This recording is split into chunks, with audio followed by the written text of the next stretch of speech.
आपको आगाह करते चलें, सोक सेंटर में केडीए बिल्डिंग में फायरिंग, असिस्टेंट डायरेक्टर वसीम रजा जख्मी। मजीद मालूमात से आगाह कर रहे हैं हमारे नुमाइंदे जावेद पारिक।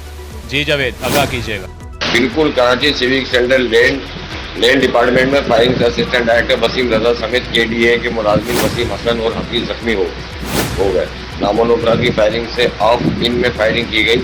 जख्मियों को तशवीशनाक हालत में अस्पताल मुंतकिल कर दिया गया। सिविक सेंटर जख्मी होने वाले केडीए के अफसर वसीम रजा जख्मी की ताब लाते हुए जहांबाद हो गए। सिविक सेंटर में केडीए की बिल्डिंग में फायरिंग से असिस्टेंट डायरेक्टर वसीम रजा, फायरिंग से केडीए के ऑफिस के अंदर हुई। वसीम रजा 3 गोलियां लगी।